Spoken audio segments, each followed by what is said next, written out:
Yeah, this was about to be the bang bang, but I'm gonna say that for later. I do have the book drop at 6 o'clock. This is just a refresher to remind people you do have the four. I tried to do it the day before, but I wasn't as busy and as many people. So if you are still interested, you still have time. You have up to 4 o'clock. By 4 o'clock, I'll be checking for the last donations, and if someone has sent one in, then fine. I will be doing sometime during the stream. I'll be giving a discount off of it, so I'll probably do maybe I'll do 25%. So that would knock it down to what, $80. So yeah, we're gonna do that.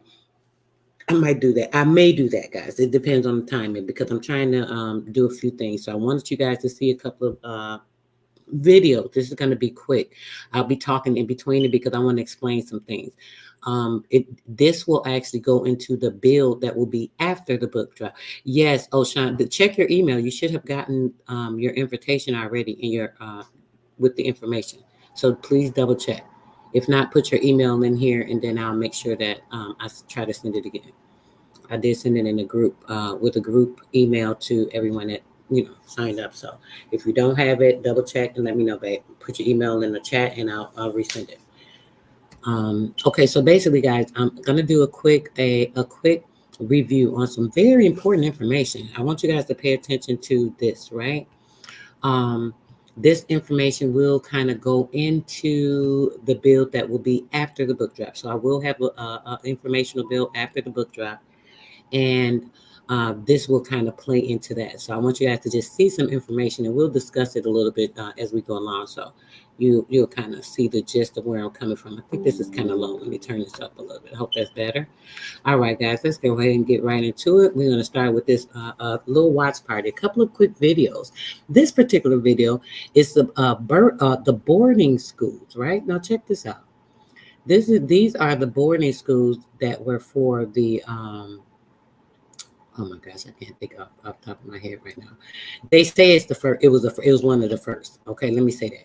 Now you guys know if I'm this stuff is pertaining to what's going on with the so-called Snyder and the Indian stuff, the land, and oh man, it's just so much to get into it. The welfare and the TANF and the listen, it all ties into the same shit, y'all. It's so absurd and crazy. It's like how they have people just wandering around and I'm really wanting to clear some things up, and I really want people to see how this fraudulent behavior has completely like thrown people, and they just don't get an understanding of what's going on, and so on and so forth.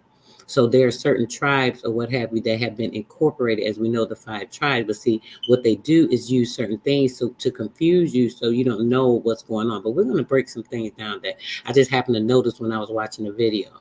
I said, you know what? I said, this is something I'm going to use to kind of show them how they play and manipulate. Now, if you guys can recall, we just went over the flower moon thing with my brother Haru. And we also went over the information pertaining to Sarah Rector. And I surely informed you guys of how a lot of that is fraudulent because, hey, what about these people here? They were saying, oh, these people weren't, they didn't have anything. But here these people had these oil farms and, all of these things. So how is that possible if these people are so poor and didn't have anything and all of this? So I'm going to get into this and you guys will be able to follow along if you have seen that information. Let's go. United States government opened Oregon's first Indian boarding school in 1880. For 100 years, the Klamath, Modoc, and Yehuskan children were forced into boarding schools with the goal of assimilating Native Americans into mainstream society.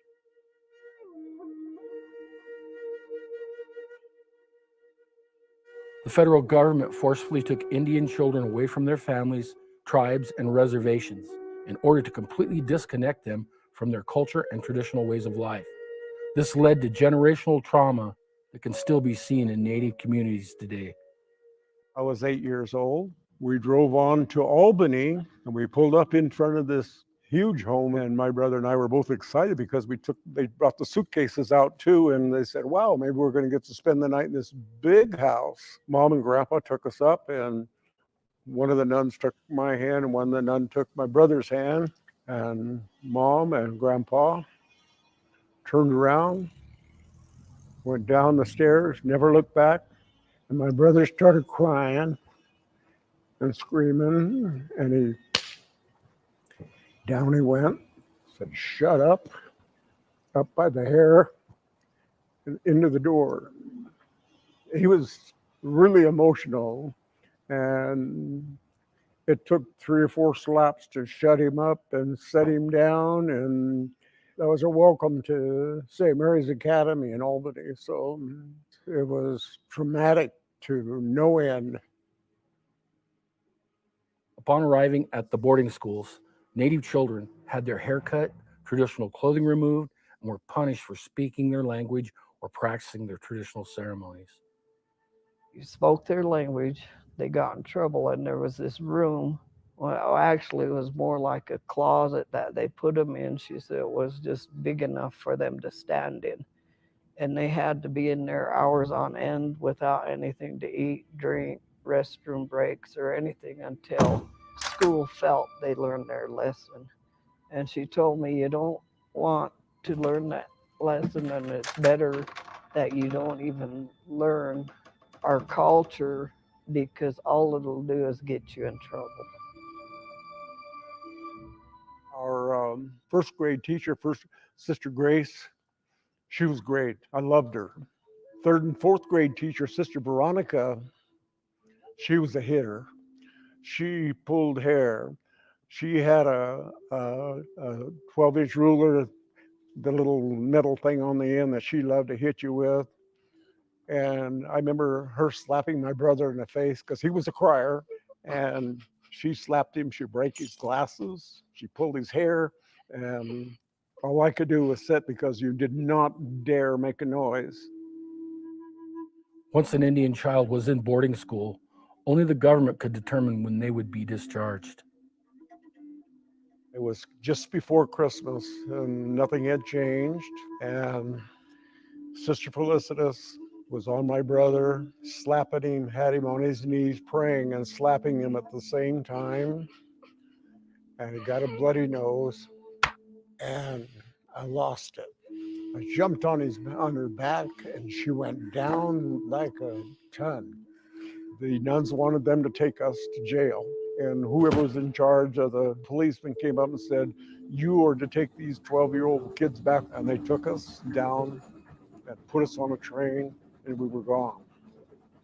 Although Clay and his brother made it home, the number of children who never came home is staggering. Many endured routine physical, emotional, and sexual abuse. Some perished into unmarked graves, never to return home. We're talking now about finding unmarked graves. They missed their children and they were taken away forever. I don't know how a community recovers from that. My brother never, ever recovered from that experience. He would not connect with an adult. He trusted no adults. And his feeling was that he was never loved, he was never wanted. Survivors from boarding schools carried their trauma into adulthood as they became the aunts and the uncles, the parents and the grandparents. We call it somoks to subsequent generations. Outcomes from boarding school experiences, and they affected me. I had to learn to hug my daughter and to be affectionate, and with my children now, they're 30 and 33, and every time I see them, I try to get as many hugs as I can, and so we're trying to make up in our family for a lot of the traumas that we've had. Our strength and resilience has sustained our communities through this turbulent time. We are now learning from the experiences that our elders have endured. We are learning how truly strong our ancestors were and are. We weep for who and what we've lost, but we celebrate those who came home and found the will and determination to give back to their families, communities, and tribe. Remember me, when the sun comes up in the morning sky. There I will be, soaring with the eagle so high, feeling free. Remember me down the road, hand in hand, you and me. Hey, oh, hey, oh, hey, oh. Hey, oh, hey. Hey, hey, oh, hey, oh. Hey, oh, hey. Hey, hey, oh, hey, oh. Hey, oh, hey. Hey, oh, hey. Hey, hey, oh, hey.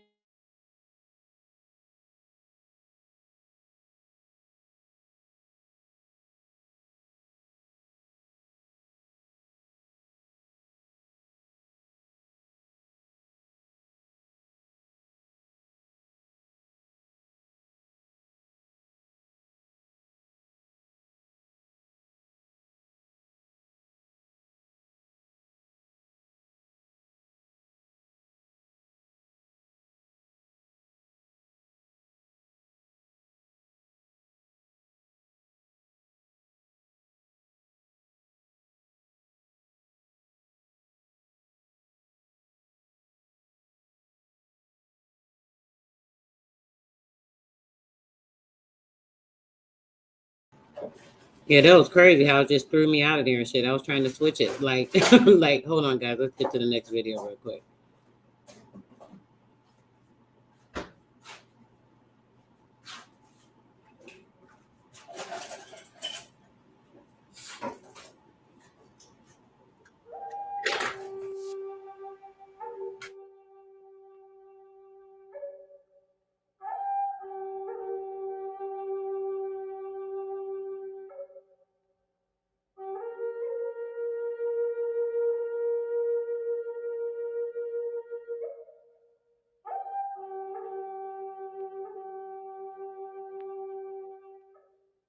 Mo and Miss Tinta. How would you say, I'm a Klamath Indian? No, I Elxikni. How would you say, I don't feel very well now? I need it Husota. It is autumn. I forgot that. Our language is dying. That's Koki. Right now, there are only a few elders who remember, and we have to learn from them. If we don't save it, we will lose it forever. How would you say, I have lived well a long time? No, Chia Mans ditch. Every day, Gordon Bettles learns a little more from the elders. It is a race against time to save the past, and at the same time to have a future. He's from the Klamath Indian tribe in southern Oregon, a tribe that today has gone from being one of the richest in America to one of the poorest. This happened in just a few short years. How it happened took much longer. I come here to think. We call this place Nehlaks, or late sunrising place. The Klamath people have always come here for answers. Once we had land that went from mountaintop to mountaintop. Then the white settlers came and wanted to bargain for a treaty. The Klamath went to the bargaining table possessing that 23 million acres. They didn't come asking for land. They already had 23 million acres. They didn't come asking for sovereignty. They already had sovereignty. And so the treaty was a transaction in which you had two parties that both possessed something and wanted something. Attorney and law professor Charles Wilkinson has worked with the tribe for the past 20 years. And they worked hard to convince the Klamaths to make that huge land cession of more than 21 million acres. And in return, the Klamaths were promised in solemn terms and firm terms of promise that they would be able to possess their remaining reservation of 1.9 million acres forever, that it would be their homeland. The tribe signed the treaty in 1864, thinking they had a homeland forever. For the next 90 years, life didn't change much. Selling timber from the forests, farming, and ranching gave each of them enough money to live on. Most of the people were comfortable. A majority of them owned their own homes. There were small per capita payments coming in on a quarterly basis, and then the ability to hunt and fish and augment that. They lived off the land and were very spiritual in that aspect, that they were always grateful and thankful for the substance of the Mother Earth, the foods that she provided, the materials that she provided for everyday living. And it was a glorious time to just be alive and to live off of what the earth gave. You never really lacked in what you needed.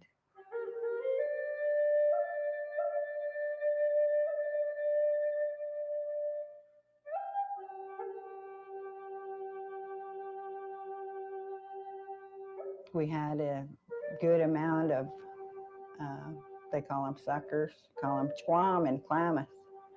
They had enough deer for anybody to hunt anytime. We had, the Klamath Marsh was full of ducks and geese and fish. We had everything. There's no word to describe what our land was like. It was such a wonderful place that anyone that ever lived there will never forget it.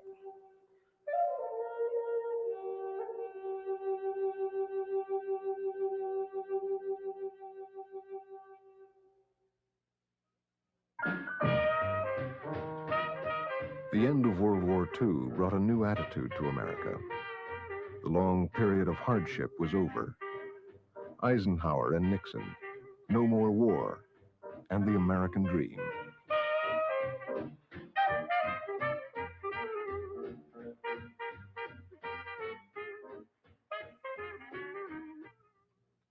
Civil rights of minorities were being questioned. People began to wonder if there was opportunity and equality for all. For the Klamath Indians, opportunity and equality meant their government was planning to change their lives. Don't forget, at this time, there was a new wave of interest in civil rights, and the idea of segregation, as it related to the blacks, had a negative ring to those of us who were involved in the civil rights program. And I suppose those in the federal Congress and in the federal administration, not ascribing evil intent, but rather perhaps even sort of picking up on the idea that integration is preferred and segregation is wrong. And therefore the Indians or the blacks, as minorities within our society, being segregated on a reservation or in a ghetto, ought to be brought into the mainstream, Americanized, and remove the discrimination. President Eisenhower pressured Congress to get the government out of the Indian business. They began working on a bill to end all government supervision of Indian tribes. Called termination of supervision. Termination was a word that would cast a shadow over American Indians forever. It was before we thought of Indians as a nation. We were thinking of them as tribal, primitive tribal people to be welfare responsibilities for the rest of us. So in that context, the Indian didn't have really much hope, much to look forward to. A congressional subcommittee held hearings to decide how to begin termination. This committee was led by Senator Arthur Watkins from Utah. Watkins may well fit into the category of people who believe themselves sincerely to be supporters of Indians. And what is tragic is that Watkins, who was so strong-minded, really never stopped to consult with Indian people, never really stopped to reassess his belief that extreme assimilation policy in the form of termination might well be extraordinarily destructive. And it's really a wonder, isn't it, that somehow it would become official government policy that it would be in the benefit of a group of people to sell off all their land. I remember the day we went to General Council, my mother and I, we always went to the General Council meetings there at the Klamath Agency on Highway 62. The meeting was about termination, whether the people wanted it or not. It was an overwhelmingly no, they did not want termination. The leaders of our tribe were to go back to Washington, D.C. and tell them, no, we did not want termination. What happened then, I do not know. It was brought to the council twice and it was voted down twice, you know. And so they did it on their own. If it's really something really important, the executive committee will study it and bring it back to the council for vote. So we kind of depended on our council for everything. Not all of us hearings and talk, you know, just certain ones were elected to speak. Leaders of the tribe testified, trying to stop the legislation. Boyd Jackson from the Klamath tribe faced Senator Watkins in what was a typical exchange. The Japanese say that a man who is always carried soon loses the power of his own legs. I don't know that one. In other words, nobody can walk for you. You have to do your own walking. And the only way you can learn to walk is to use your own limbs. The only way you can learn to manage these matters is by managing them. The United States, this guardian of yours, says you ought to go on with the job. All the things you say are true, but it reminds me of a passage in the scriptures. Train up a child in the way that he should go, and when he is old, he will not depart from it. Now, do you think we have reached that point? I think we have trained you. And if we have not trained you, well, you'd better get another trainer. My estimation, Senator Watkins is a very rude individual.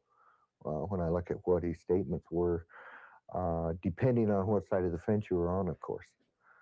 And why he pushed so hard, I don't know. What was within his agenda or whatever. But he was the type of individual who was using force and threats. Watkins was very hard on Indian witnesses.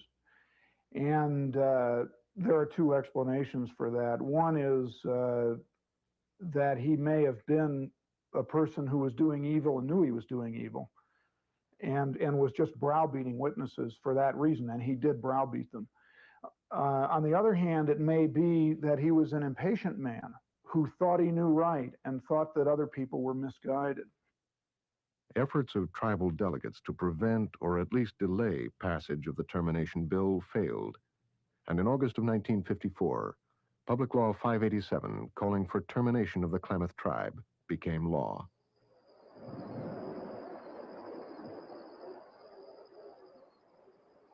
Passed without the consent of the Indians, the termination law gave each tribe member 3 years to make a decision that would not just affect them, it would affect all future generations forever.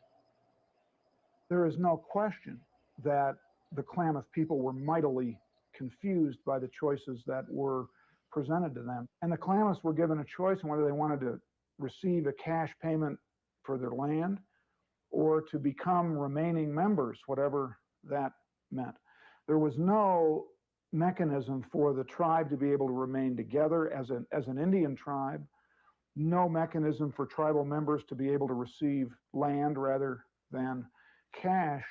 And I imagine that if somehow a person could quantify the difficulty of societal choices that individual people have ever been asked to make in history, I cannot imagine one much more overbearing and difficult than the one that Klamath Indians were made as whether they wanted to become withdrawn members or remaining members.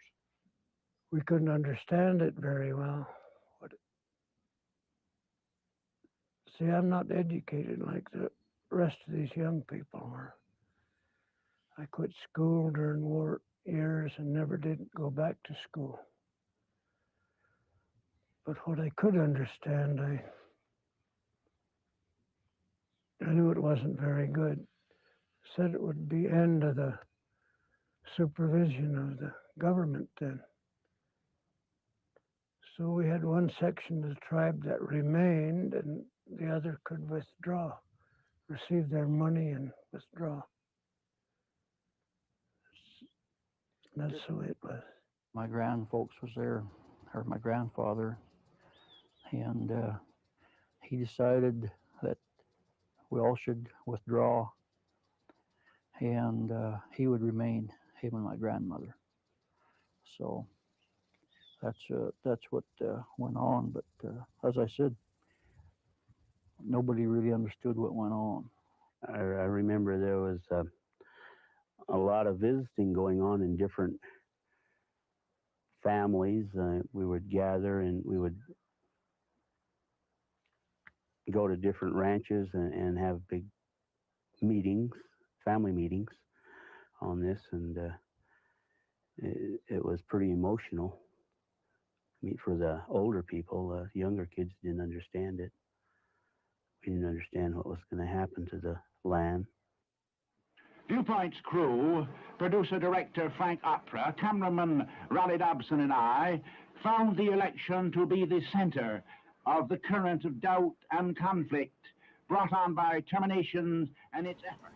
This early news film produced See, by a real quick, Portland guys, this is television why I'm doing station. this. This is going to be a quick video. Quick live. I want to make sure you guys are seeing this. And when you see this next video, you're going to understand it. I want to play this whole thing, but I really want to get to the next video. You have to understand, this is kind of like a money laundering scheme, right? Now, they use these people on these reservations to acquire the land. They needed the people. They had to have a certain amount of people in order to acquire the land. They could not get the land without having the people, because they had to have 50 people to get the tracts of land. Remember, we've confirmed this many times. So once they have enough people to get the tract of the land, they reserved or made the reservation, but everything is under trust, which is under their control and fiduciary responsibility with these reservations. This is why they allotted them, 200. Every time we listen to them talking about these reservations for the natives, they're always saying it's like millions of acres. Like, have y'all noticed? Every time we read it, it's millions of acres.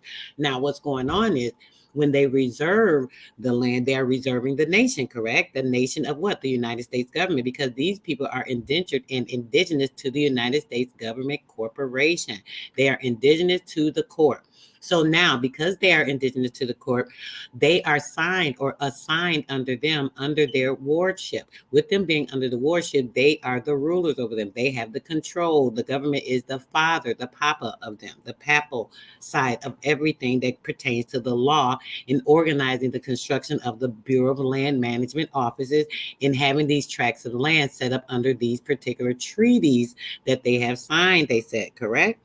Now, in money laundering, this is a laundering purpose, right? Because now they can reserve the lands, set them up in the Bureau of Land Management, have all the Indian rolls set up with the, I've been showing you guys all the rolls, with these people setting them up in the rolls. When they set them up in the rolls, now they can also say, hey, we are providing for them because we have the wardship. We're taking care of them here. I've given this one a plot of land. They get so much a month, so on and so forth. We've seen this even in the earlier records in like the 1800s, the same thing they were doing. Now, what they do is use this to acquire the laundering purpose of funding it supposedly for the reservation, but they have the control. So if they have the control, it's not really for the reservation. It is still under their guidance, right? They still have to go, the tribal government has to go to the government of the United States to get answers, to make changes, to do things. You see, they have to vote whether or not they can even disassociate themselves, right? Now, when it comes to this, in the same sense, this is the money laundering. As I said, having these people going into the schools, when they go into the schools, they're learning the culture, they're learning the information. Their ancestors previous to these times, before setting up some of these reservations, their ancestors had already been here. With their ancestors already being in the place and learning, going through these schools, they learned the traditions from our people. As they learn the traditions from our people, they go to the boarding schools, also putting our people in the boarding schools. As you guys see on the thumbnail that for this video, it shows you the black school. These were the schools. They were learning from our children how the culture was, what we need, what we had, and how we did things, and certain things. In the same time, mixing cultures and changing things so they're able to assume roles as the new clan of people, not the tribes that were here originally, but creating the new clan of tribes, right? Now, as creating these new clans of tribes, right? They are the ones that are the place setters, or the the ones that will hold the placeholders.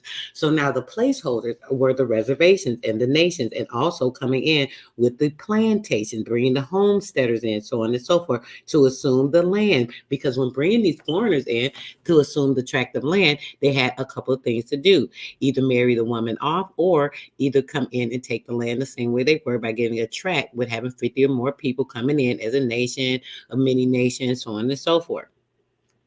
In the same time, having these children in these schools, they were going through a lot of abuse. Some of them, they were sex trafficked. The same thing they're doing now. They're not going to tell you all this, but it's happened. There are plenty of stories of these native people going through all types of abuse because they were trafficked. They were used in abundance. They put them in the state of the alchemy via the alchemic spirit of liquor, wine, setting these things off to keep their mind, just boggled, so that they be able to take over and do whatever they want to do. Have these people as zombies, literally having these people fulfilling a role because they're what? Actors. They're members of the organization. They are members of the gang. Remember, I showed you guys the Freemasons, the Native Americans that were the first Freemasons. When they set up camp, they were spread all over the place. And you guys see, they still have groups to this day.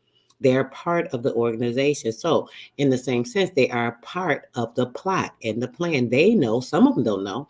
They may not know that their ancestors were, traitors, and they believe the stories that they were taught and in the schools and so on and so forth. So when you're having these particular things going on, they are unaware. Some of these people coming or bringing themselves up in these reservations, they're raising their children in these reservations, and they only believe the story that's been told to them. They don't know for sure. They don't know that, hey, you guys are being used so that we could steal the land. I mean, you think they're telling them that. So they believe these things. Now, I want you guys to see, this is why I want to get to the next video. I want you to see, now they said that these people were the owners of the timber, all these different things, right? Let's show you who the actual people are. Where is it? That's the next one. I got to get to this one first. Okay, here we go, guys. I want you guys to actually see some truth here. They said the Oregon loggers were these Indian people, right? Just like they lied about Sarah Rector's story. Check this out. Gwen Trice was born and raised in La Grande, Oregon. One of the 7 children of Dorothy and Lafayette, better known as Lucky. My dad came from Pine Bluff, Arkansas. My mom came from Valdosta, Georgia. That's where she was born. They'd met when she worked at the PX in Florida, and he was in the Army. And so when they hooked up, and he brought her out to Eastern Oregon.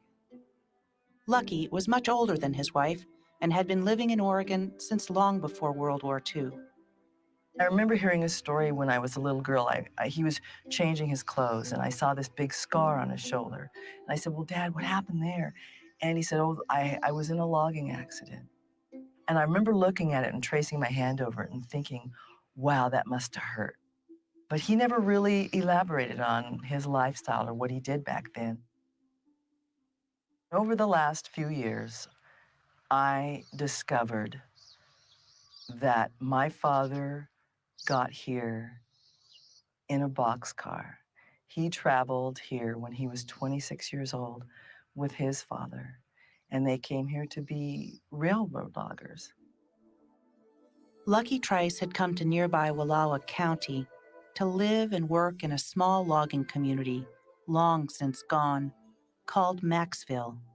Well, it was a little different than a typical logging camp because families were there. Maxville's real distinction, though, lay elsewhere. It was very unusual that they would have Black people in Oregon, actually. They had the black school and the white school. They didn't go to the same schools, I know that. Wallowa had a baseball team. Troy had a baseball team. Maxville had 2 baseball teams, a white team and a black team. They were friends. They worked together well. It was economics. Dad couldn't get a job as a salesman. Logging was his way of making a living for his family. I wonder at how my dad felt to have come to a place that was unknown, completely unknown to him, and then to be in this spot that's so remote. Against all odds, trying something brand new.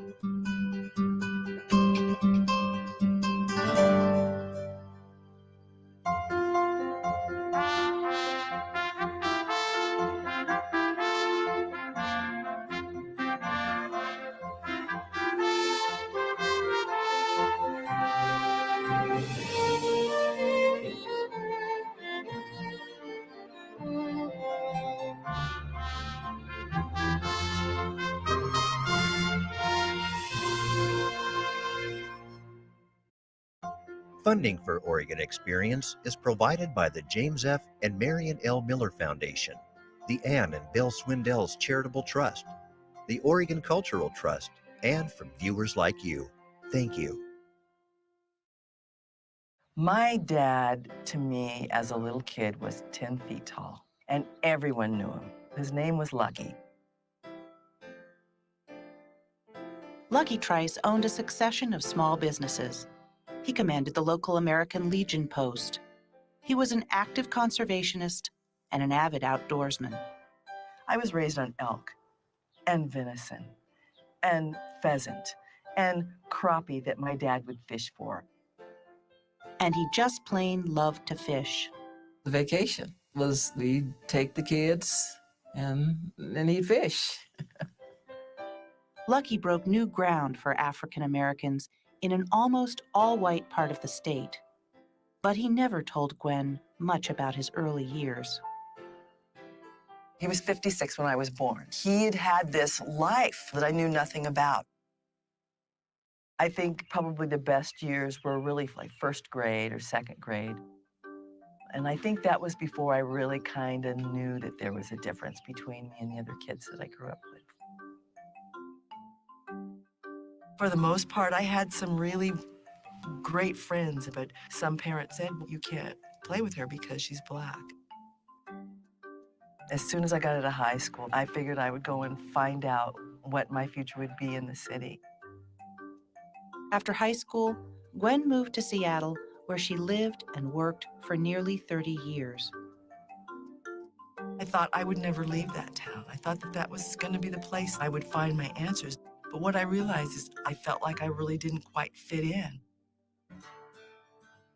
So recently, she moved back to Oregon, to rural Wallowa County. She learned about an old logging town called Maxville. African-American loggers had lived there, up in the hills near Promise. I'd never even heard of Promise. Someone back home said, well, you know, your people are from up there. You should go up to that reunion. And I thought, well, what do they mean by my people? What does that mean?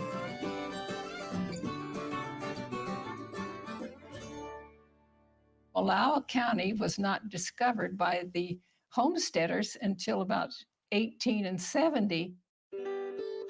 Uh-oh. This part of northeastern Oregon was not, hold on, just told it. We heard it. Okay, she said what? It was not discovered by the homesteaders until the late 1800s. So that means that there would have been Indians there prior to that. Or is she talking about the black natives coming in? Let's listen. This is interesting, right? Mountains. Winters can be long and harsh. Life has never been easy for the farmers and ranchers who settled here. The hills were thick with tall old pines and fir trees. But the timber business was all very local until the railroad came. The railroad really expanded the economy of the valley, and the railroad was built into the Wallowa Valley in 1908. Lumber companies bought up and logged much of the homesteaded land. A Missouri company, Bowman Hicks Lumber, acquired a large tract of timberland out near Promise. Workers laid railroad tracks up into the hills, brought in small mobile houses, and built a town. They named it Maxville. Then Bowman Hicks imported hundreds of workers from the southern states. They were both colored and white that came up. That was in 1923. Over here, this is all Bishop Meadow, and this is the place they found to be the permanent spot to place the town that used to be Maxville. Maxville became one of the largest towns in the county. I don't know why YouTube stopped me from putting my comment in there, but I was trying to tell you guys, and the Indians, just like they traveled to pick cotton, they did the same thing. They traveled to do lumber. Hey, they doing lumber. They trying to build over here. They cutting down all the damn trees. They need people to work this wood.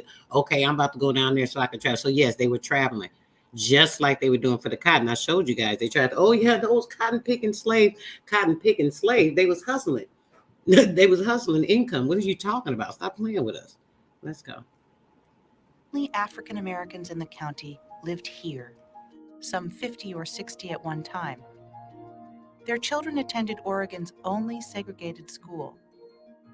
Housing was segregated too.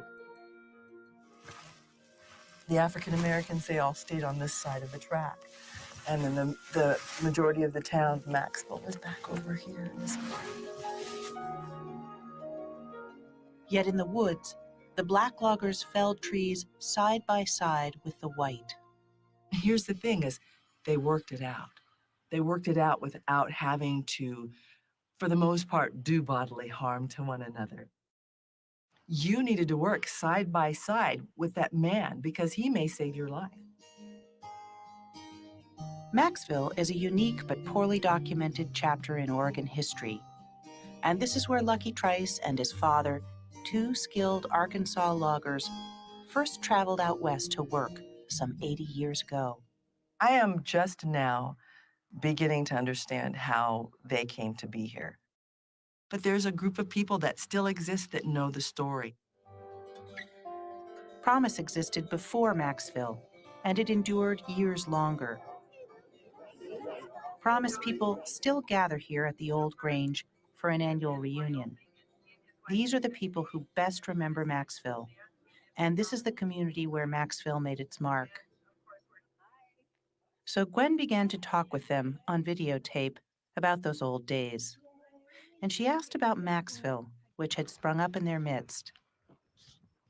I just knew I needed to record these voices and I needed to have their stories in a permanent spot.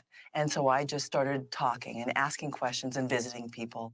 What do you remember about Lucky Trice? He used to come get my wood in for me. My husband was very, very fond of him. They logged together. Lucky was a real good man.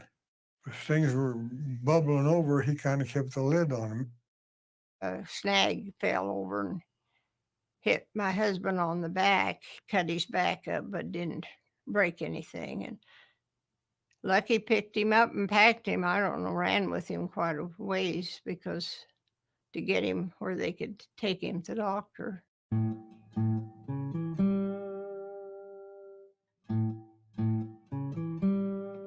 I'm just Orland Barton. And I'm Norman Barton, his older brother. That's my dad and my uncle.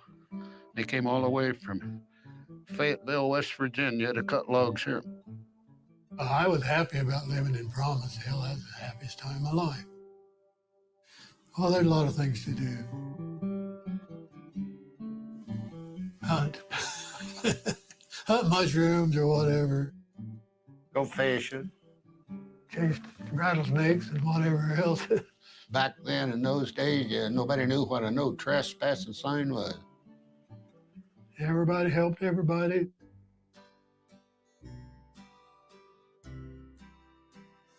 I'm Sylvia Alberta Carper Prince. I was born and raised here in Wallow County. Mama had all of her children at home and had old midwives. And if they didn't make it in time, Papa took care of the deal. I'm Marvella Hafer. My dad was a rancher, ran cattle, farmed. So did your father work at Maxville? When he was cutting logs,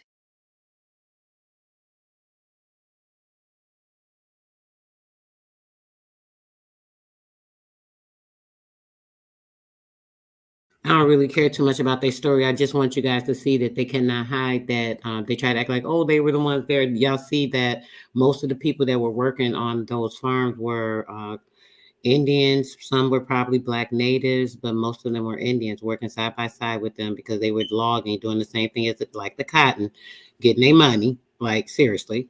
Okay? Let's pay attention. It was catastrophic.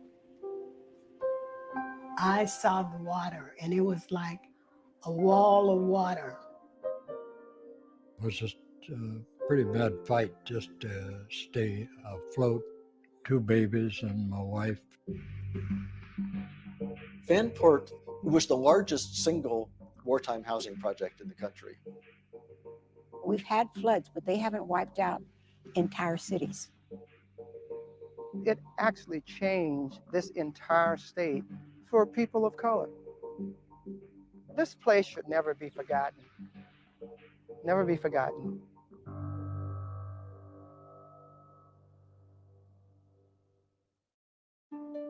Leading support for Oregon Experience is provided by Arlene Schnitzer and Jordan Schnitzer.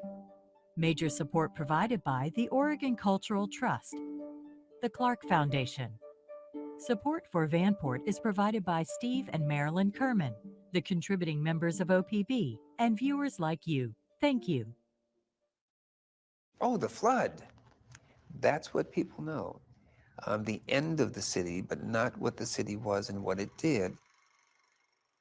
In the early 1940s, Vanport, Oregon boasted more than 40,000 residents. The city lived a short life, I've never seen this one. I'll take one also. but created lifelong bonds among its survivors. I'm so glad you came. Yeah. And I lived in Vanport. Yeah. And it was a city that was made up of a lot of people from a lot of parts of the United States that came together and created the city. I lived on Cottonwood. My whole world was Vanport. We went into Portland from time to time, but not that often. I love Vanport. We had a ball. I mean, we had the movie theater was open 24 hours a day, 7 days a week. Well, it just made us realize that having each other was all that mattered in this life. Born out of a national emergency, Vanport offered hope for the future. One is the opportunity to have a job, and the other is an opportunity to help your country. It was patriotism that led them to come, and that was part of the glue that kept them together. Part of the interest in Vanport. Y'all hear this man talking about it was patriotism that kept them together? Oh, we worked and we helped each other. They had to. They were the immigrants that were brought over to do the industrial working. They were the indentured servants. They were the ones that were under servitude. So they had to work in these factories to promote the building blocks. They were the building block for the reconstructed foundation of the United States of American Corporation. So all these people coming in, if you guys remember a couple months ago, I showed you where they showed that they were advertising to other places. Even as time went on, they had all these people here that had built up certain areas. They had been here probably about 70 years after they'd set up certain plantations, reservations, getting the lands and reconstructing certain things, taking over the role of the true government, things of this nature. These people were coming in at that time doing a lot of things to switch up. So at this time, they're coming in and they're doing everything to assume the lands and have these people build up in other areas that were rural. Like they go here when they come to Oregon, there's all these beautiful pine trees, the trees that they needed. This was cedar wood, all these different trees. So they had to have these immigrants come in to work.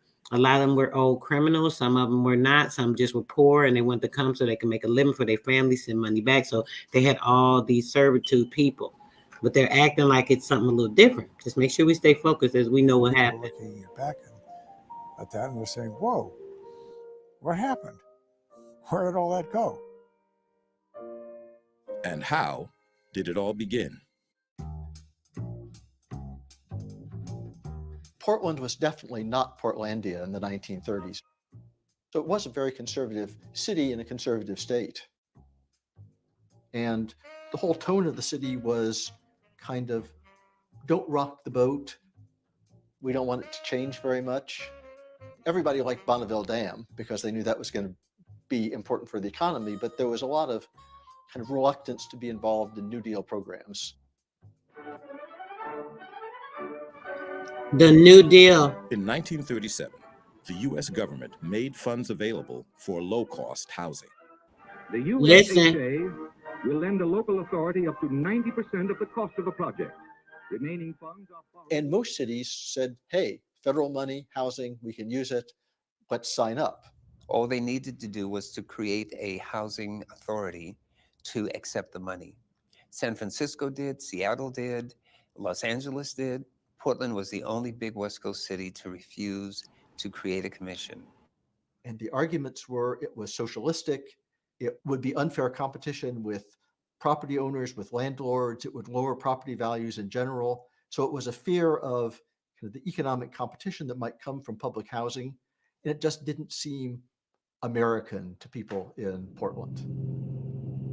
December 7th, 1941 would change everything. Congress declared war on Japan. We had lost ships at Pearl Harbor. We needed ships.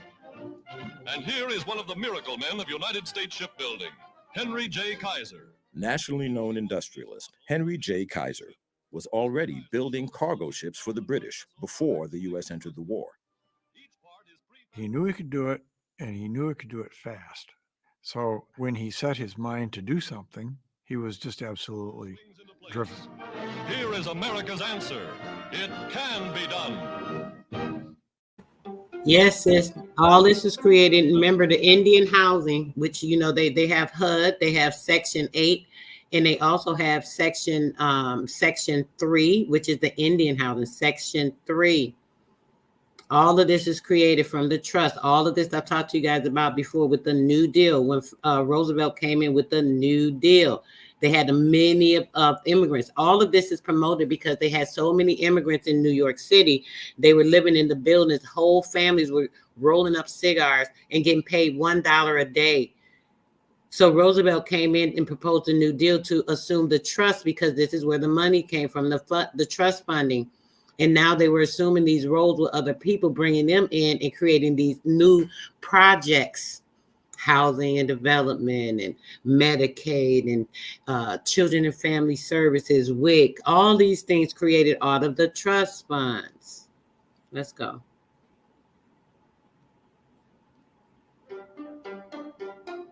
By early 1942, Henry Kaiser was operating 3 major yards in the Portland area: Oregon Shipbuilding near St. John's, Swan Island, and Vancouver. As production ramped up, workers streamed in. A problem arose very quickly that Portland lacked sufficient housing for those workers. The Housing Authority itself is created at the end of 1941. Listen. After Pearl Harbor, when it became clear that it would be patriotic to have a housing authority, not socialistic. It was very Machiavellian. It looks good, but it basically was for control. And the members of the housing authority were rental people, house building people, and so they were looking out for their own interest. The Housing Authority of Portland, or HAP, began to develop small-scale temporary housing projects, including Giles Lake in northwest Portland and a small permanent project. Columbia Villa is spaced for approximately 5 families to the acre. But HAP would severely underestimate the need. And that's what got Kaiser. Shut up. This is what they were doing. Laundering our money, literally laundering the money, creating organizations so that they could launder the money out for their benefit, sending it out for the housing of these immigrants that they're bringing. They're doing it right now, guys. Does this sound like it's anything shocking? Aren't they doing that shit now? They're bringing in these people by the boatload, by millions, the millions and millions, creating fake wars and so. And oh, we need to help these refugees and these murderers and criminals that they're releasing from these other places. They just want to get them the hell away from them and send them here to us for us to deal with. Aren't they doing the same exact thing? I told y'all this stuff happens every 100 years. They create all these different constructs. They'll have you sign things so that now you can go under their control and be under their wardship. This is what this Snyder Act was. Something to throw up in people's face like, oh my gosh, let's get their attention. Light bulb. People aren't thinking, hey, what is this about? Well, it's nothing new because it's been around forever. It's been around for even before the Banking Act. We had the Snyder Act. But people don't understand that they're being bribed because they want you to go under the wardship because, see, they need you and your information in order to dip and dodge into your trust fund. If they have you under the wardship and they can siphon off to you $100,000 a year, they can take about $5 million out your trust each year, and you know you're satisfied with that. You know, it's just crazy right now that y'all have been acting crazy about this Snyder. Let's go. Increasingly annoyed. Things weren't moving fast enough. It's not that Portland by 1942 is not officially responding to the housing shortage, but it's not responding at the scale and pace that's needed. Henry Kaiser could build ships, but he needed people. He even had what were called magic carpet specials, trains running from the East Coast, from New York City to Portland, bringing in tens of thousands of people. So the workers were basically bringing them in, bringing them in, bringing them in. Some were sleeping in their cars. Some were sleeping in storefronts. Look at the workers. So there was definitely a very they ain't all pale, huh? housing situation. A lot of the workers were white, but increasing numbers were African Americans. So in a city that had had 2,000 African Americans in 1940, 10 or 15,000 was a huge increase. That's just because of the people, the Indians, the city's regular right? life. The Indians in that area, they weren't going under their census. They weren't letting them know where they were. They said, "Oh, they were only no liars, no dum-dums." We were there. We always been there. We was already there, right? Then the woman, when she was telling her, "Oh yeah, if you want to do this, you need to go over there where they at over there," because they know them people were already over there by the hills, where the mounds. They say the hills, the mounds. They were over there by the mounds because that's where their people were. They were the Indians. They were already there. Just because they didn't go under a government census roll, so y'all can account for them. Oh, we don't have an account of any of the Negroes over here in our Oregon right now. You know, so they must not have been there, according to your dumb ass. Mayor Earl Riley, September 1942. Henry J. had no patience for anything that tried to screen out who might be willing to come and work in the yards. The idea that somehow we couldn't have any minority was, to him, idiotic. Why not? His job was to get the numbers, and once he recruited them, figure out where are we going to put them. Basically, Kaiser went to the federal government and said, "Give me money and I'll build the housing." His son, Edgar, was put in charge of this, and they simply bought land and began construction, and then informed the city that that was what they were going to do. Henry J. Kaiser bought 650 acres of land just north of Portland's city limits. The Columbia River formed its northern boundary, the Columbia Slough on the south. Yes, a railroad yes, embankment rose on the west side alongside Smith Lake. And Denver Avenue, part of the main road between Portland and Vancouver at the time, served as Vanport's eastern edge. Historically, this area was wetlands and ponds and lakes and sloughs that were all interconnected. Basically, it's where the river spilled over before it was controlled by levees and dams. When the white settlers came, they were farming, but they had to contend with almost yearly floods. They raised levees using horses and guys with shovels, and pretty soon they were protected from flooding mostly. By late summer 1942, Kaiserville, as it was originally called, began rising from small farms and pasture land. The story is that officials in Portland were astonished when the bulldozers began to break ground in the Columbia floodplain for Vanport. It's likely that they weren't astonished. They'd certainly known that things were going on, but the public were certainly astonished. And then even more when they saw what the scale of this project that ended up eventually housing about 42,000 people. 400 tenants had moved in by Christmas. Up to 5,000 construction workers at a time, a third of them women, would continue building non-stop through the winter. Plans called for more than 9,900 individual apartments. It was war. It was an emergency. And so it was built very quickly. It was built using, shall we say, a Kaiser approach, which meant prefabrication in order to do as quickly as possible, rather than using concrete foundations, which would take days or weeks to dry. They simply used lumber. The one complaint I think that is very valid is that the walls were very thin. It wasn't something that was in people's vision to make permanent, and certainly not in the vision of Portland city officials. And Henry J.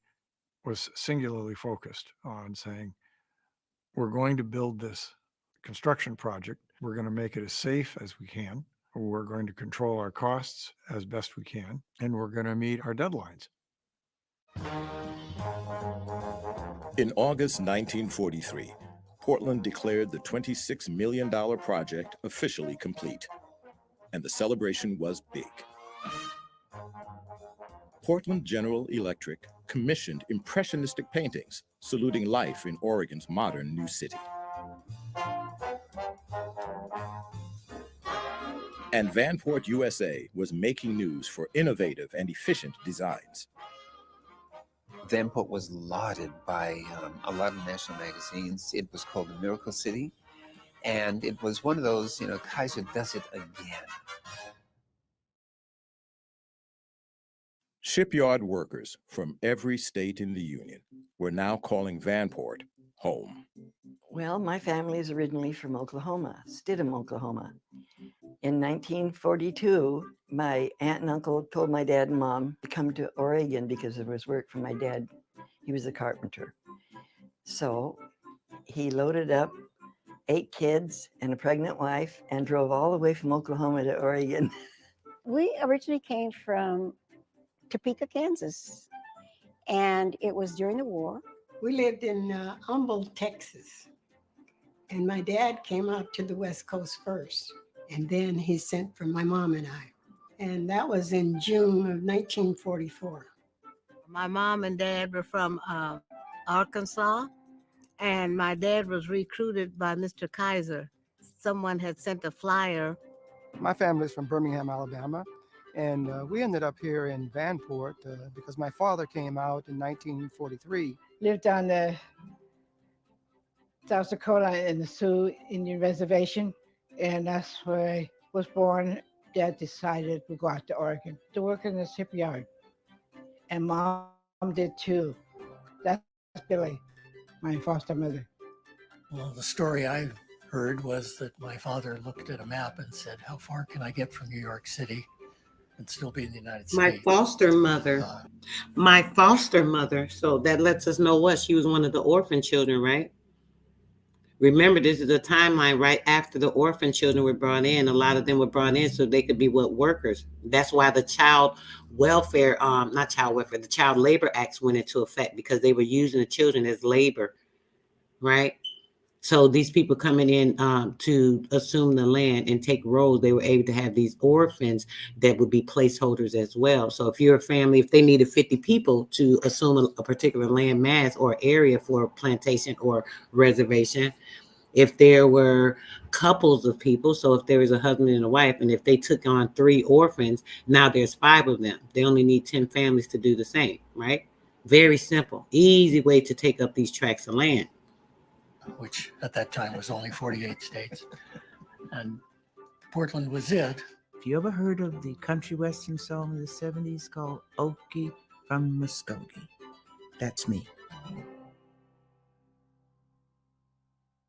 All strangers, they converged into a self-contained community. We're here at one of the hubs of Vanport. Over this way was the hospital, and we had the police and fire station. We had the library. We had a bus station back there. We had the shopping center and the post office, and this would have been the location of Victory Boulevard. Activity would have been nonstop. Down at the shopping center, you could get prepared foods when that was not done. It was not available. Right, not a reset or really set up. Anywhere. That process. And of course, you had to pay the bills. So That's what took you to the administration building. Pay the Rents bills. ranged from about $30 to $50 Did y'all a hear month. that? I can remember it's 2805 Cottonwood Street, apartment 1460. One bedroom apartment with 6 people, very crowded. But they furnished all of the basic things for a home and a davano. He could just pull out and spring back, and that was a bed. That's where my mom and dad slept. My younger brother's so little, he slept in a huge closet, and my 2 brothers and I slept in the bedroom, 14 apartments filled each building. Every apartment had showers, no bathroom. Crammed them like they And there was a rats. community washing house right in back of the apartments. When we weren't playing, we were helping mom and the family get the washing done and hanging on the line. The lines were strung between the buildings, the clotheslines. There were ice boxes, which they had a counter. On the right side was a little 2-burner stove with a kind of an oven that you had to place on top. And then beneath that was the ice box. Talk about ice box. The guy used to come around with a truck yelling, ice, ice. My mom said, oh, I need some ice. So she get the money, go down, we'll both go downstairs. She'll get the ice and put it in the bucket and then take it upstairs. And as a kid, if you had a wagon or if you built a wagon, and mostly we would build our own wagons, and then you would go to the store, and when people would have groceries, we would bring their groceries home for them. We would get a quarter or 50 cents for doing that. Little hobos hustling, huh? Hustling little hobos. Vanport was a 24-hour city. Buses ran every 30 minutes to and from the shipyards. There was noise practically all the time because people were getting off shifts, getting on shifts. One of the things that a lot of the residents mentioned was the noise that drove them out. There was a high turnover. We used to peace and quiet to that shit. And part of it like was what? the noise. From peace to what? The city was never incorporated. The Multnomah County Sheriff's Office provided police protection, and at Henry Kaiser's insistence, the city had its own fire department. But it had no elected officials. We call it Vanport City, being the second largest urban area in the state of Oregon, but it lacked a city government. It was controlled by the Housing Authority. And when I say controlled, it was controlled. The Housing Authority continued the Jim Crowism of the time by assigning Blacks who came in to 3 separate areas in Vanport. Later, they claimed that they were not assigning based on race, but that was reality. Of course they're gonna claim that. Liars. We're walking taking down our the money to middle of fund other Broadacres, people and putting and them in better Broadacres areas. is one of the main streets in Vanport. Nerd. And you always know that you're in Vanport in the summer because the cottonwoods are just flowing like snow. So welcome to Vanport in June. In the summer, Vanport was one big playground for kids. It rained a lot, but when the sun would come out, we'd get outside and skate and enjoy ourselves and play hopscotch. But you girls always like to get together, play dolls, and all kinds of kids, Chinese and Mexicans and Blacks. And All the immigrants German kids on the reservation. and Indian children. Housing, reservations, same difference. We had the sloughs, Different there were setup. turtles, there were bullfrogs, and in the early spring you had tadpoles, and also kids would make makeshift rafts. Well, I think it kind of looks like us. If it's you, you needed a haircut. We had woods to play in and a slough nearby, and so we'd play in the water Yes, on a hot little day. ghetto project. The whole little outside hood. was like a slightly ill-kept public park, and so we liked that. On Forest Lake, there was a big cafeteria over there right on the lake. They had put sand and sand dredge in, so it was sort of this little lake with a beach. You know, in Vanport, everything was sort of like in season. And so we had a season for spinning tops. We had a season for yo-yos. We had a season for just rolling tires down the street. And then the recreation centers had activities of all sorts for kids. Oh, this must be in the area that You they could didn't set tap the dancing colored people in, huh? just for fun, I ain't or seen not a ballet, one. and singing. You could have a little singing group, which was fun. We all loved music since there was no TV or anything at that time. Music and movies were very important to us. Henry J. did more than the I bare bet minimum. building up a Doesn't mean fictional he did world it in their damn perfectly. mind Certainly, using the Vanport had theater. all kinds of problems. But there was an effort to make it more than barely livable. The facilities were Before I there get out of here, guys, I want to get to to this next one. Hold have on, guys. a I community have to get with to this some quality to it. because I'm not going to be here much longer.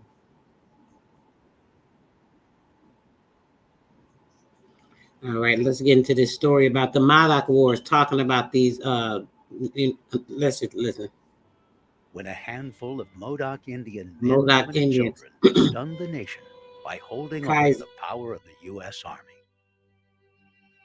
They were pulling troops in, nearly 1,000, to battle anywhere between 50 and 70 Modoc warriors. And those warriors held them off for almost a year. The military would spend hundreds of thousands of dollars, all in pursuit of this small band. This was not a minor skirmish. Uh-oh. At the time that it happened in 1872, 1873, it was big news all over the world. News reports carried the story from New York to London. Captain Jack, Sconchin John, and Hooker Jim became famous. These were people who were fighting and defending their homelands. History texts until very recent times don't treat it now, that see, way. this is the problem. They thought it was their homeland, right? Because what happened is these people were under the government reservations where their family and their heresy had set up when they came into the 5 tribes way previous to what they knew about. So when they had these people coming in, they believed they owned this land because what? The government gave their ancestors these tracts of land. But in all actuality, they can't own the land. They can say, oh, we sold you this land. We leased you this land. We're giving you the deed to this land. But you can't do that in all truth and reality because it doesn't belong to you. The government can't sell shit. Nobody can. Non-immigrant can come here and sell a piece of land to you, rent nothing to you legally. It's all done illegally. So what happened was these people were upset because they were like, wait a minute. The government was coming back. They like, hold on, y'all. We done gave them so much land. Now we done did this over here, this over there. Let's take some of this land back from them because we're the ones that distributing. So we'll reorganize. Remember, we had the control because we're the fiduciaries. They're under our worship. So we can control the shit the way that we want, right? So now they come back and they're like, hey, you guys, we're going to move you guys over here to this place. Here go a trail of tears. They want to start crying. Hey, wah. I don't want to cry. We don't want to leave. We don't want to go. Well, shit, you got to go because y'all under our rulership. Y'all wards. Y'all came into this country under our wardship. We the ones that set y'all up as fake ass damn tribes. We the ones that put y'all on the reservations and plantations. We the ones that have 50 or more people with the church, the school, and the organization to set you up. So now we have a self-appointed chief and put you on these reservations and have them as the board of directors to control y'all as. We the one did all that. So since we did all that, we can control y'all and do everything that we want to do. And if we want y'all ass to move, go to another area, go to Oklahoma, move from over here because we want this 211 million acres right here because we plan to do something else. We gonna move y'all ass over there. Y'all just cry as you want to, but y'all still gonna go on that trail of tears and move your ass over there. Because y'all got to get out the way. Because see, now we found something else we want to do with the land. We had y'all sitting as placeholders, holding it down for us for a minute. Now that we want to take the control back over, get your ass out the way. Now they want to complain, but wait a minute. We've got water rights. We've got mineral rights. It says that the Indians own this and the Indians own that. Shut up. You're talking too much. Remember, you're playing the role of an Indian. You're not the real Indian. That belongs to the true Indians. Y'all do not have mineral rights. Y'all do not have oil rights. Y'all do not have water rights. Y'all cannot fight the pipeline because this shit don't belong to y'all. The true people ain't standing up for it. See, that's why we had y'all in place so that we can scheme along. But if y'all open y'all mouth too damn much, we about to get rid of y'all. That's kind of what's going on. I don't know if y'all really seeing this shit, but yeah, let's read on. Let's listen to this shit. It's not ancient history. It happened just 2 or 3 generations ago. And our bloodline is strong. Our people are strong, and we're not going away.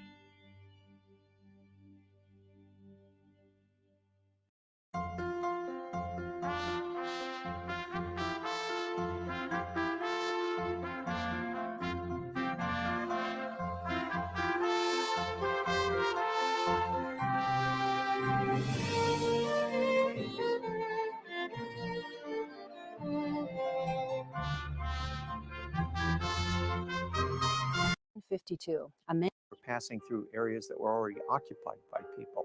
And this is something that usually gets scant notice in the historical literature.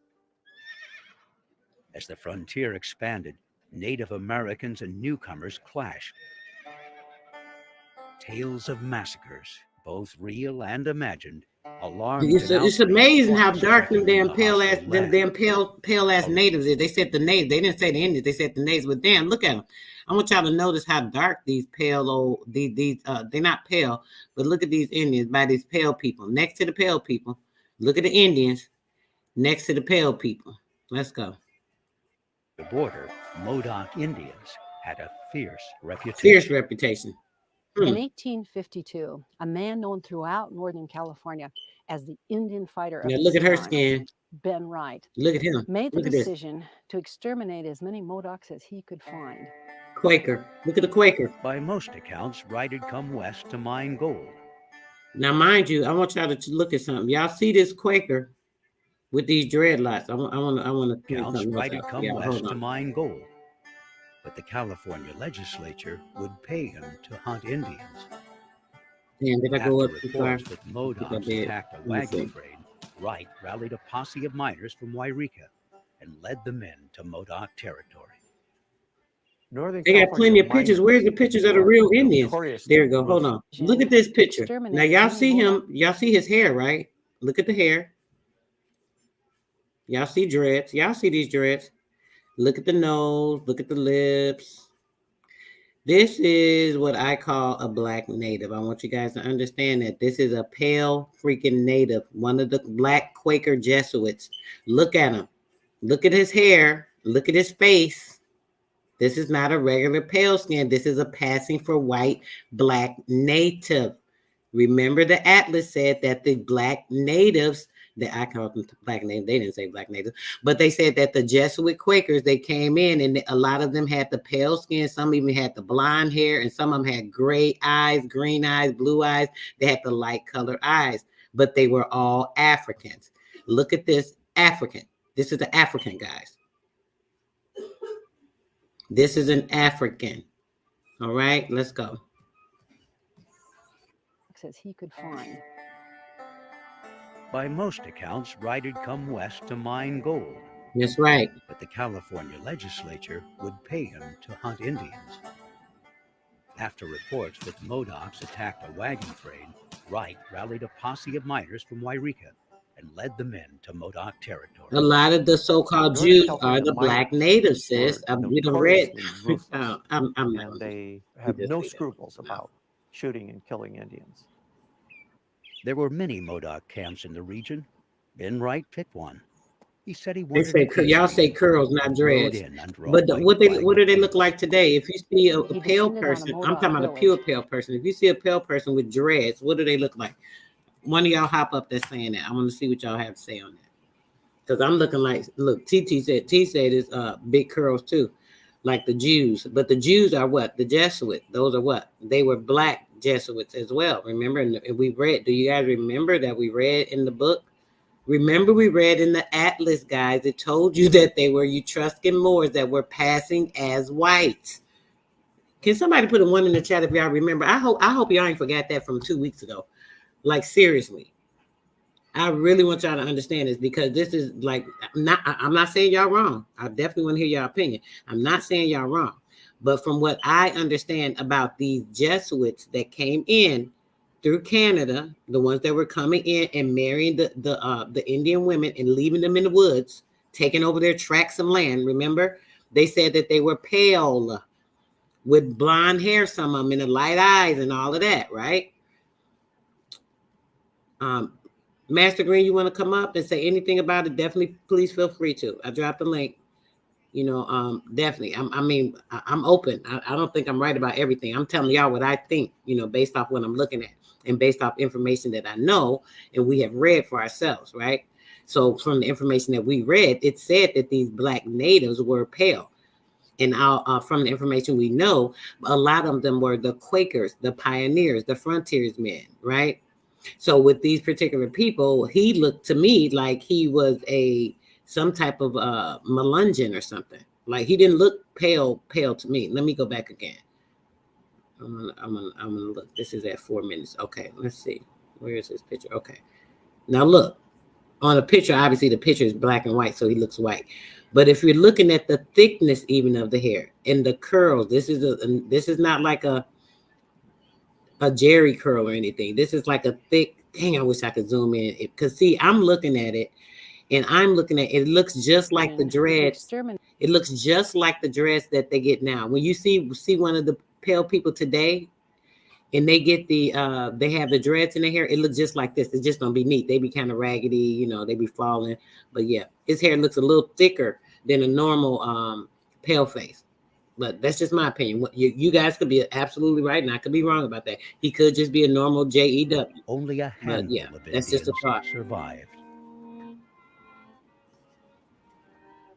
When we arrived, Captain Wright advanced with 32 men, mounted and well armed, and killed 30 Indians. The balance got into their canoes and made their escape.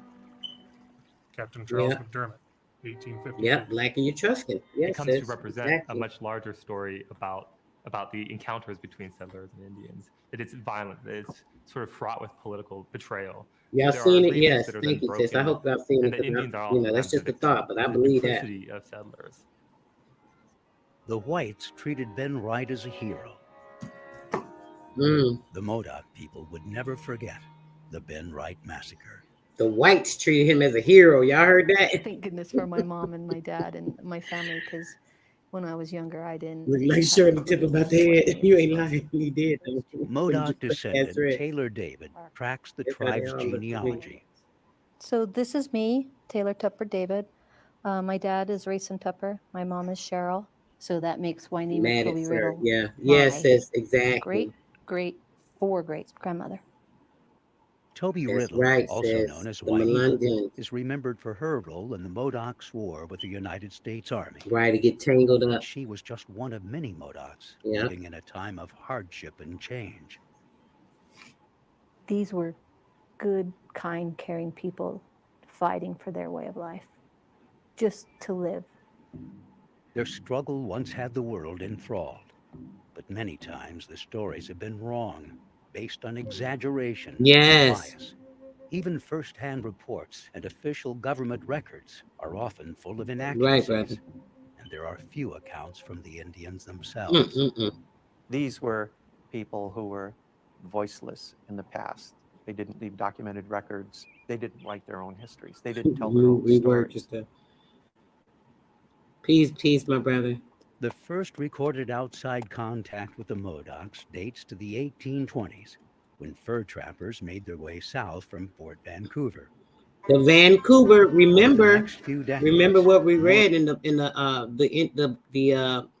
when we read the book on the Canadian Indians, guys. Remember, they were talking about the same thing that they're going into now, the fur trapping that became a big issue because they wanted to get all the fur. Let's go. More people would come. Vancouver. And they would stay. Canada.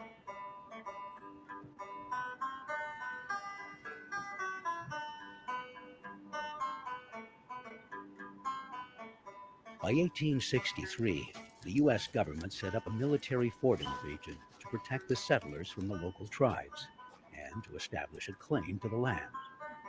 It was called What they Fort say? Klamath. To establish, It was huh? about 60 miles north of the Oregon-California border. Why does it sound so low? Fort Oh, it is Klamath now. was bustling. Hold on, let me wind We that had part for y'all a lot real of quick. troops in here. The U.S. government set up a military fort in the region to protect the settlers from the local tribes and to establish a claim to the land. To establish a claim It was to the called Fort land. Klamath. I told It you. was about 60 miles north of the Oregon-California border.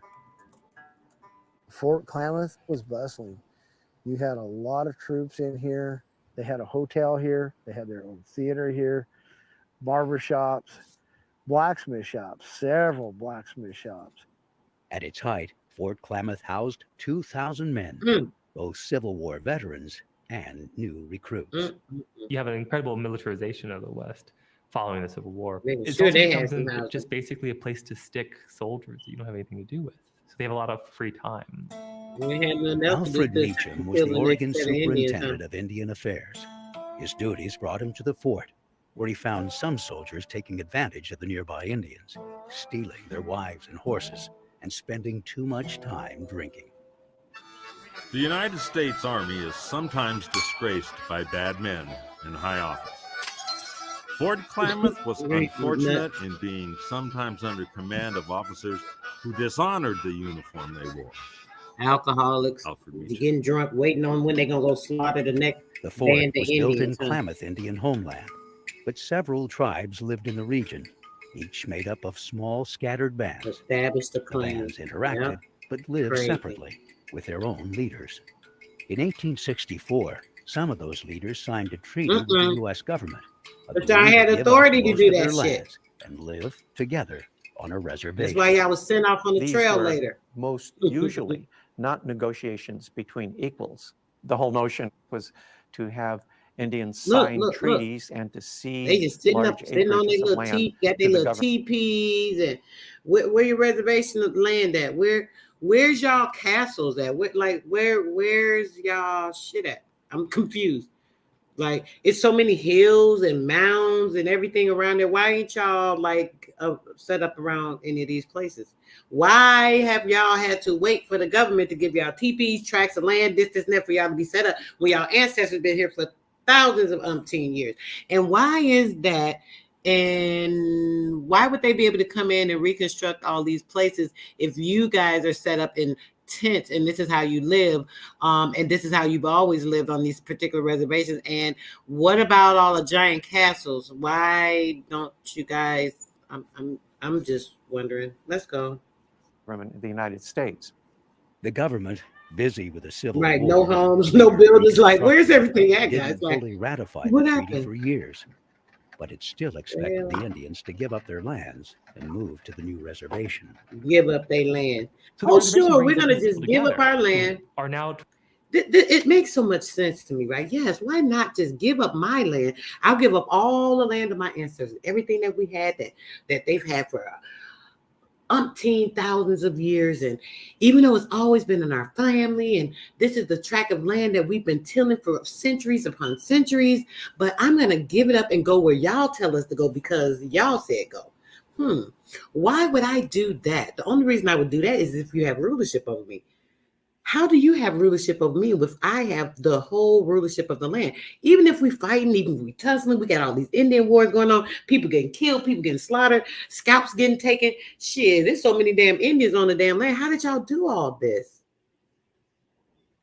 So it sounds like a whole part of that particular scheme and them believing that they had these tracts of land and things, but you had to get them submitted through the government. And see, this is how y'all have played y'all role, because see, now y'all help with the Bureau of Land Management and setting up tracts because, oh, this belonged to the Indians. Oh, they can say it belonged to the Indians and they're referencing you. But when we're reading the information, it always tells us the Indian, then it'll say, oh, the Native American. Y'all always talked about it as a misnomer. Y'all, even in all the governmental documents, all the statutes, all the rules, all the acts, all the laws, all the shit that we look at, every damn thing that we look at, it always says American Indian, American. Oh, and the Native American. They'll get thrown in there when it comes to one or two different things. I wonder why they always separate y'all when they talking about us, but y'all don't seem to know the difference. That shit crazy to me. Let's go. trying to sort things out on a cramped, cold reservation with very few resources and the Cold promise of reservation. annuities from the And federal our people's government that living are in slower late castles. in coming. Come on, make And this so there's make sense. tremendous tension there. Somebody. The different bands didn't always get along, sometimes harassing or stealing from each other. The Petty ass Modocs thieves. were ill-treated and abused by the Klamath Indians. The Klamath ceaselessly annoyed them with threats and insults. Alfred Meacham. In the winter months, many Indians went hungry, forced to kill their horses for food. One of the Modoc Oh, leaders, one quick other thing, guys, right? They said this was the first reservation, right, in the late 1800s. But they might have forgot that there's true information out there. You guys remember I showed you that the first reservation was what? The Brotherton Tract. The first all-Black Indian reservation was the actual first reservation that they set up themselves, right? That was in 1761? way before these people came over here and started colonizing. They already had set that reservation up because they were colonizing. They were getting things under control. They want to make sure, hey, let's make sure we get over here. We got, everything in order, because these people coming in, they starting to move these people in. We let them get a little leeway. They taking a whole effing mile. So when that happened, they set the first Brotherton reservation up. Y'all remember? So why are they telling us now that this Modoc War created the very first reservation? Because they're known liars, right? Every damn thing they saying in this shit, half of it's a lie, right? But let's just listen on, because we know the truth from the lies. Y'all use y'all discernment. Don't forget everything that you've been listening to and learned. Named Kentapus went to the reservation's government offices to appeal for help. He spoke no English, but other Modocs did, and they translated his concerns to the agent in charge, O.C. Knapp. 3 times he went, and 3 times he was ignored. And on the 3rd time, he said, I may be an Indian, but I am not a dog, and I will not live with this. And he left. They remained quietly on the reservation until April 26th, when I stopped issuing rations. Since that time, they've been roaming around the country between Lost River and Wairika. O.C. Knapp, 1870. Kentapus returned to his traditional homelands to find it changed. But when the Modocs returned, there's simply greater numbers of whites there. Areas are overwhelmed. They're gathering grounds for bulbs and other kinds of foodstuffs off the landscape, hunting game, catching fish, and so forth, are being disrupted in very dramatic ways. To get by, some Modocs worked as ranch hands, while Kentapus made business arrangements with newcomers, charging rent for use of his lands. He also found work in nearby Wairika, where he was known as Captain Jack. He was then a man of 30 years of age, a man of square mold, 5 feet 10 inches in height, a royal-blooded man of more than common heritage, Alfred Meacham. Captain Jack was a leader of a small band of Modocs that included several members of his family. Scarface Charlie was Jack's right-hand man. Scanchin John was said to be rival for leadership and one of the few survivors of Ben Wright's attack. John's brother, Old Scanchin, signed the Treaty of 1864 and was an important leader within the Modoc tribe. Once he had fought the whites, but now he lived in peace. I thought if we killed all the white men we saw, that no more would come. We killed all we could. Imagine that with their more and greedy more, ass. like the new grass in spring. My heart was sick. I threw down my gun. I said, I will not fight again. I made friends with the white man. Old Scanchin, Modoc chief. Yep. Old Scanchin's followers would remain on the reservation, but they would not stop Captain Jack's band from leaving. She said, what's They were that free to one come and go as they that pleased, lived in? as Was long it as they not? didn't cause any problems. I don't know. I don't But understand the settlers question, sis. I'm sorry. decided they wanted that land worse than the Modocs, and it was all over land anyway. They wanted them out. They complained that the Modocs were causing problems. Many of the complaints amounted to trespassing Look at them and petty braids and theft. dreads. The Indians Dreads, are becoming fake more dreads, insolent fake every day. braids. When they These want a barrel Modoc of people, flour or Modocs, beef, they go and demand it from were the the nearest settler. reservations. A dozen or more would go into a house and demand supper, then sit and smoke by the fire. Indian agent Thomas O'Donnell. By the fall of 1872, local Indian agent Thomas O'Donnell was determined to move the Indians back to the reservation. He finally got government approval to use whatever force necessary to return the Modocs. You are hereby directed to remove the Modoc Indians to the Klamath Reservation, peaceably if you possibly can, but forcibly if you must. O'Donnell called in the military. About 35 members of the 1st Cavalry stationed at Fort Klamath headed south to the Modoc homelands. They passed through the town of Linkville, later to become Klamath Falls. There, locals joined in the hunt. They arrived in Lost River country. It was terribly, terribly cold. Many of them were even frozen to the saddle. But they arrived down there just at dawn. The military failed to warn the Modocs or the nearby settlers. Captain Jack was asleep in his tule hut when the soldiers rode in. Scarface Charlie was the first Modoc to see these blue-clad soldiers, and you can imagine what must have been his astonishment. Jack thought they had come to talk.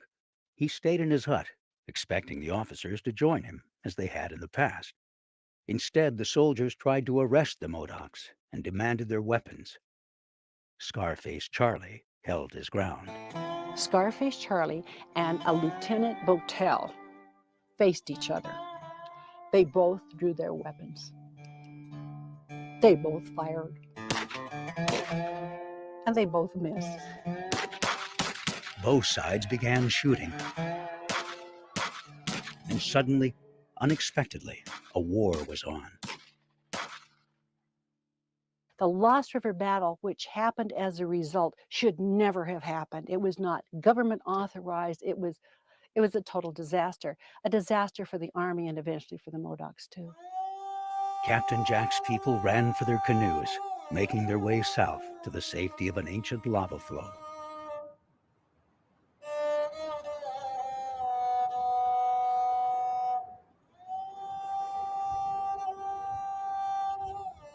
Meanwhile, civilians fired on another separate Modoc camp, led by Hooker Jim.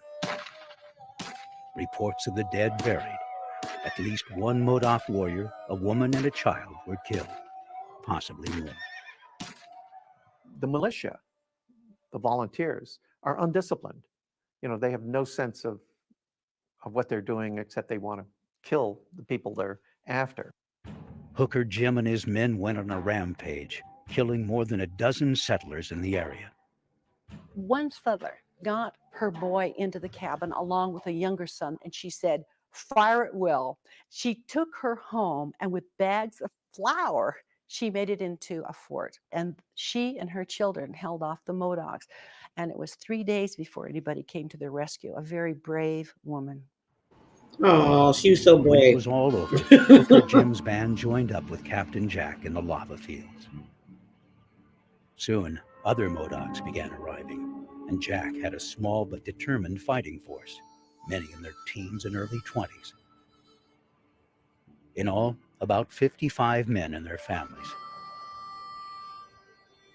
This was Jack's stronghold. Oh Lord, Today, I don't it's think I part could of the take much lava- more. I wanted y'all to see. As far as like everything in this timeline. It's hilarious almost, and it's pathetic and sickening when you look at some of this shit, right? How they play games and make things seem one way to fit their narrative. I hope you guys can understand just by seeing this how they're under the worship. They're trying to pull people in now. The original people, they're trying to pull them in now, thinking that, hey, we're rewarding you for what you deserved and you should have been getting. It's a bribe.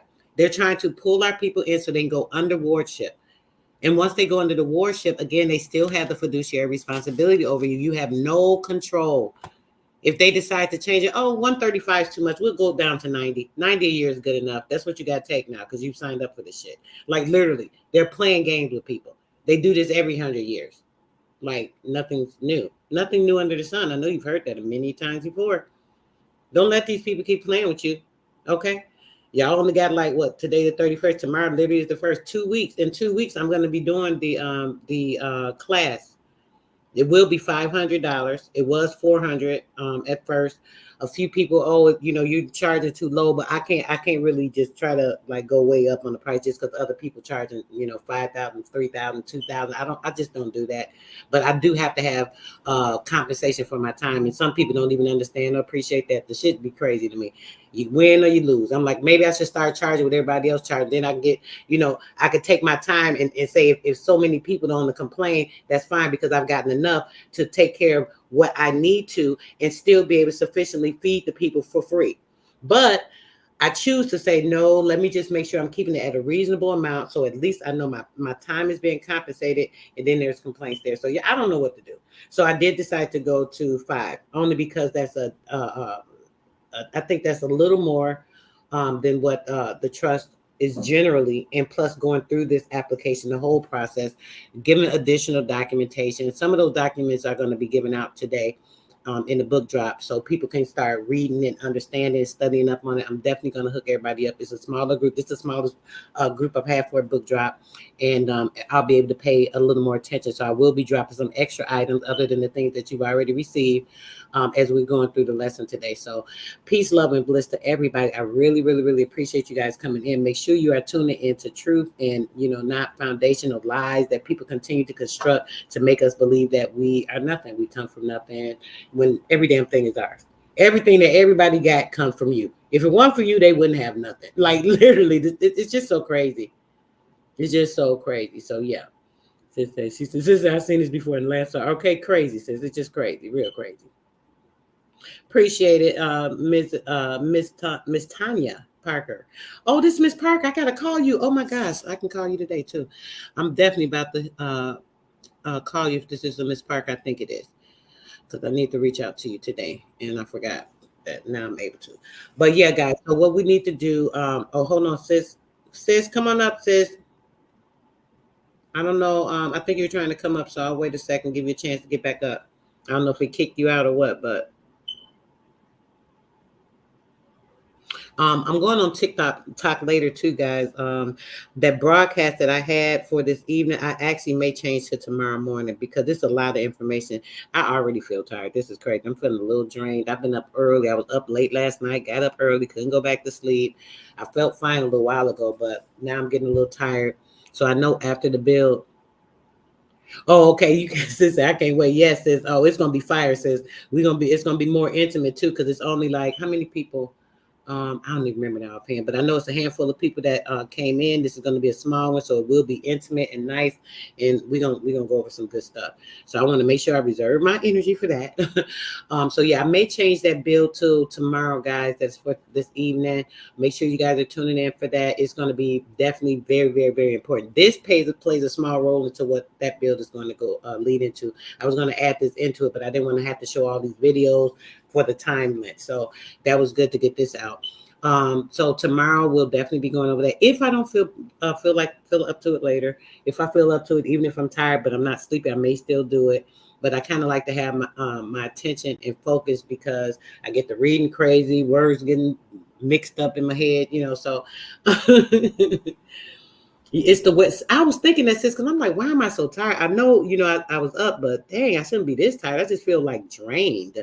Literally, sis, you're right. That's what it is. It's this stupid weather, and it's been went from 70 something, 80 degrees damn near to 50 to 60. It was 30 something degrees the other night. Nighttime it begins so cold here. It's crazy. But yeah, we're gonna do that. If anyone has not sent their donation for the book drop. After this, I'm going to be resting, guys. I'm not going to have time before, so I appreciate you. If you do send anything after, if you see this video and it is after the broadcast has ended, you can still send in for your book drop. You will still get all the documentation, and I will also add in the stream of information that we go over in the build. So you can still get everything if you choose to. Just make sure you send your information. Peace, love, and bliss, guys. Until later, I am out. Have a great one.